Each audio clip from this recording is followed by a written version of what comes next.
Bienvenidos amantes del conocimiento. Hoy es un día especial porque contarás con mi apoyo en este curso. Antes de comenzar, quería darte las siguientes indicaciones. Si las horas que tienes para estudiar son mínimas y tienes que leer los 6 capítulos de bioquímica, es una regla de 3 muy simple. Mira este video completo y te irá bien. Comencemos. Te voy a compartir contenido exclusivo que te puede ayudar antes de tu examen, sobre todo si eres de la UNS. Cuando nosotros ingerimos los alimentos, estos tienen componentes como por ejemplo los lípidos, ¿ok?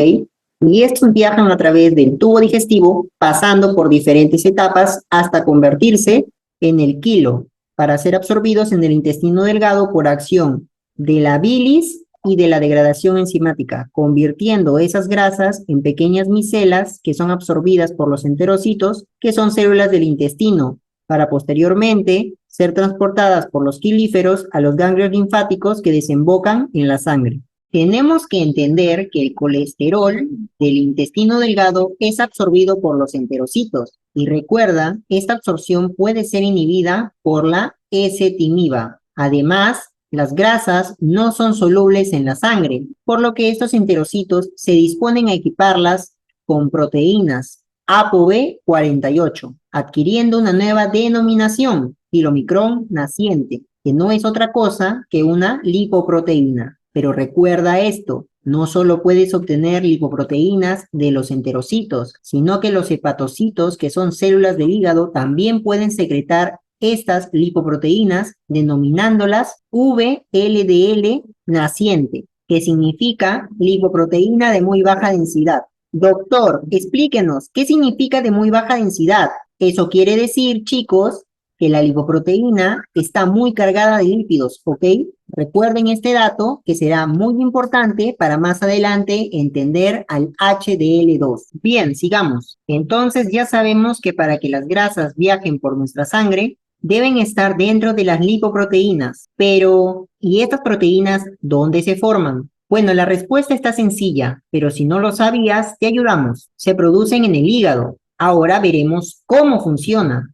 El hígado produce la proteína ApoA y la pre-beta HDL, que mediante el receptor ABC1 se traslada a la sangre para fusionarse y formar HDL discoidal, la cual al llegar a la sangre es activada por la LCAT, la denominada lecitina colesterol aciltransferasa.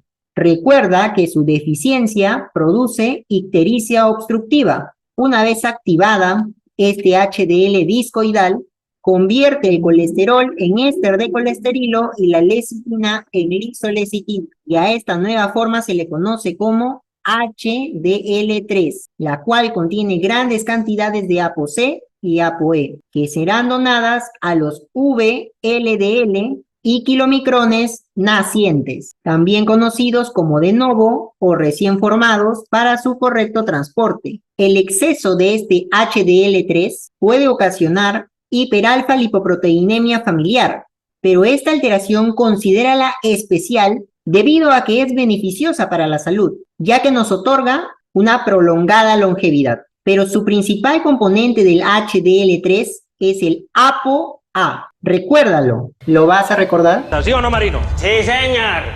No seas mentiroso, Y lo hombre. segundo. Ya que estamos hablando de la ApoA, te tengo que mencionar que su exceso está estrechamente relacionado con la enfermedad coronaria prematura, debido a la aterosclerosis, más trombosis ocasionada por la inhibición de la fibrinólisis. Otros datos interesantes sobre la ApoA, por ejemplo, se degrada en el riñón y el consumo moderado de alcohol, como por ejemplo el vino, que vendría a ser un antioxidante, estimula la producción de ApoA. Entonces, este HDL3 no solamente se encarga de repartir ApoC y E, sino que tiene una función todavía más importante, y es transportar el éster de colesterilo mediante la unión al receptor SRB1. Este receptor se bloquea con la proteína ApoC1.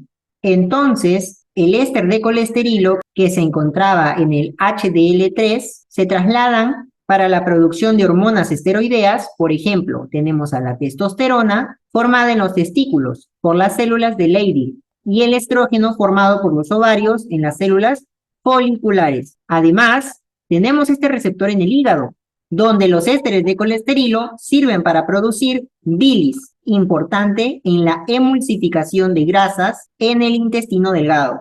Finalmente tenemos el transporte inverso de colesterol, en donde la pre-beta HDL induce la salida de colesterol en un tercer grupo SRB1, que se encuentra en otros órganos extrahepáticos y entregan colesterol, que es captado por el HDL3 y genera un campo que atrae el colesterol. Este campo se forma una vez activado por la LCAT, convirtiéndolo en HDL2, el cual disminuye su densidad pero aumenta su tamaño. Su mecanismo de retroalimentación negativa depende de la interacción con los VLDL, IDL y LDL, porque mediante la proteína de transferencia de éster de colesterilo intercambian triacilglicerol por colesterilo, de esta manera inhibiendo la salida de colesterol de las células. Luego llega hasta el hígado para entregar el colesterol mediante los receptores ABCG1, para ser degradado posteriormente por la enzima lipasa endotelial.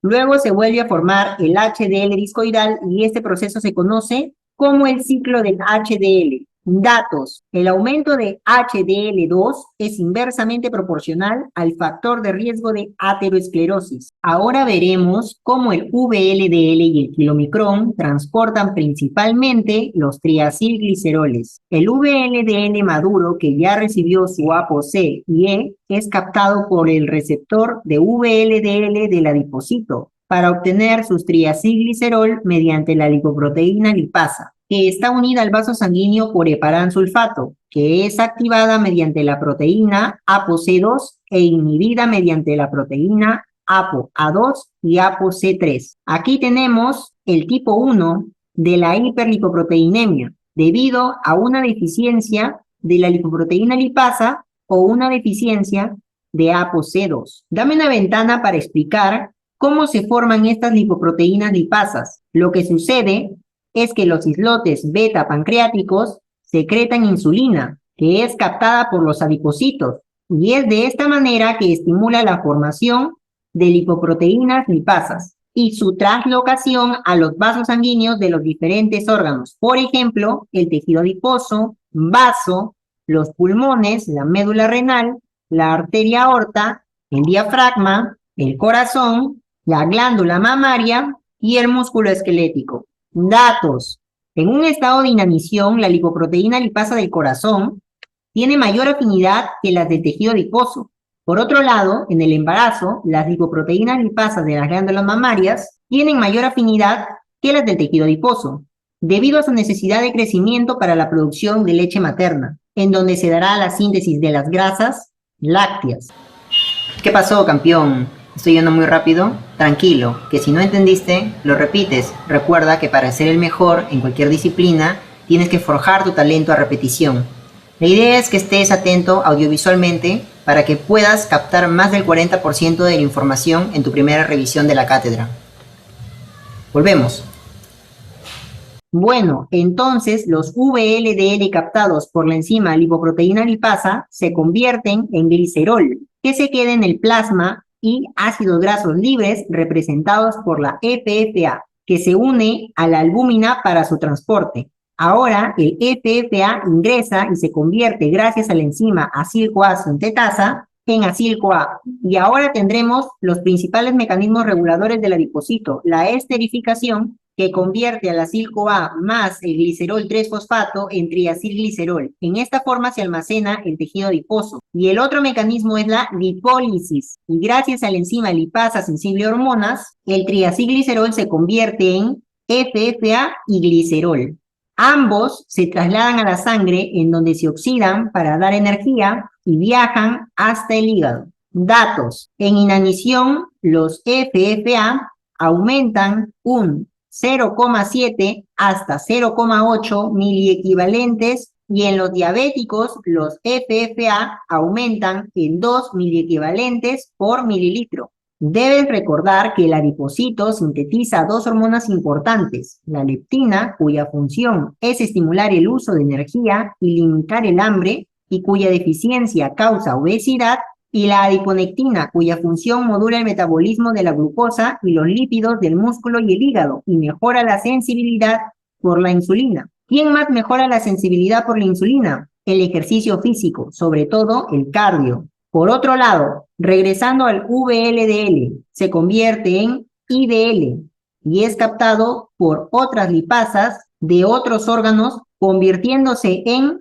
LDL, cuyo principal componente es el ApoB100. El VLDL que se convirtió en IDL puede ser captado por el hígado o convertirse en LDL y ser degradado en un 30% en el tejido extrahepático, para luego ser captado por los receptores LDL, convirtiéndose en los restos de colesterol y regresando el 70% al hígado. Datos. El aumento de colesterol LDL es directamente proporcional al factor de riesgo para aterosclerosis. Ahora pasamos a la siguiente lipoproteína. Tenemos un kilomicrón maduro que lleva los triacilglicerol y es captado por la lipoproteína lipasa en los tejidos extrahepáticos, dejando un 80% en el tejido adiposo, corazón y músculo, convirtiéndolo en restos de kilomicrón que contienen 95% de colesterol y llevando el 20% de los triacilglicerol al hígado. Entonces nos damos cuenta que esta lipoproteína lipasa se encarga de ingresar todo el triacilglicerol aproximadamente desde el 70 al 90% a los tejidos, hacer perder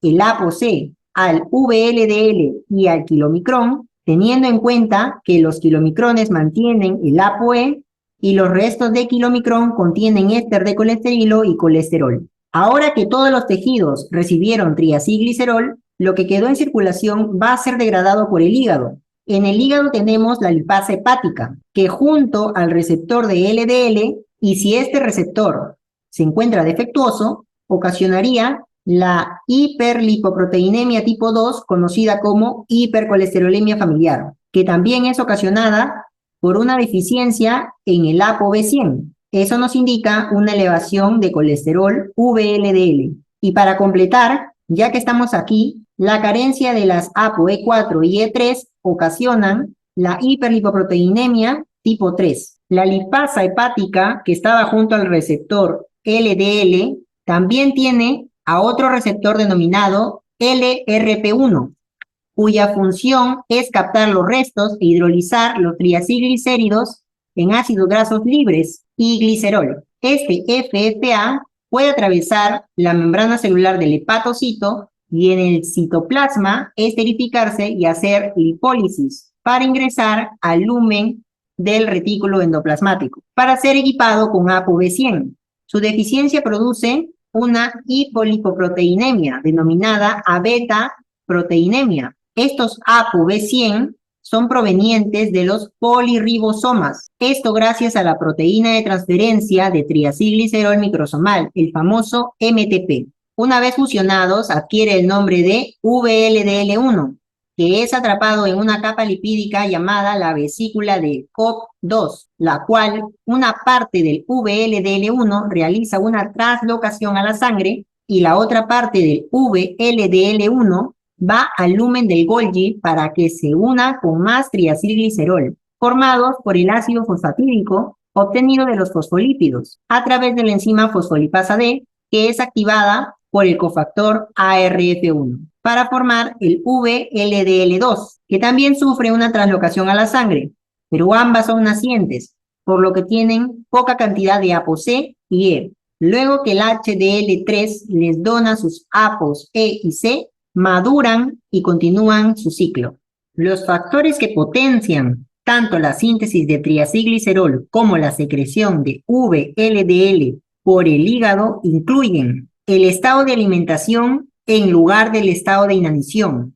La única forma de dejar la adicción al azúcar es confundiendo tu cerebro. La alimentación con dietas altas en carbohidratos, particularmente si contienen sacarosa y fructosa. Esto lo puedes encontrar en los conservados y en las frutas, lo que conduce a altos niveles de lipogénesis y esterificación de ácidos grasos. Así que ya sabes, si quieres estar como Winnie Pooh, come fruta. Soy Bají alto y cortinflón, y así me gusta estar. El 1, 2 no es para mí, me impide respirar. Altos niveles de FFA, ingestión de etanol. Doctor, ¿y usted cuál me recomendaría?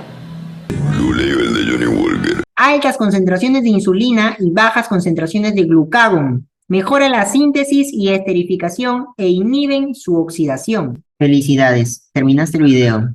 Cumpliste con un objetivo. Tienes que seguir avanzando. Tu aprendizaje recién empieza. Suscríbete. Oye, ¿cómo te das esos gustitos? El video lo pago. En este apartado tocaremos a fondo los temas de los mecanismos que se realizan dentro del adipocito. ¡Hasta la próxima! Se despide Renato Ruiz.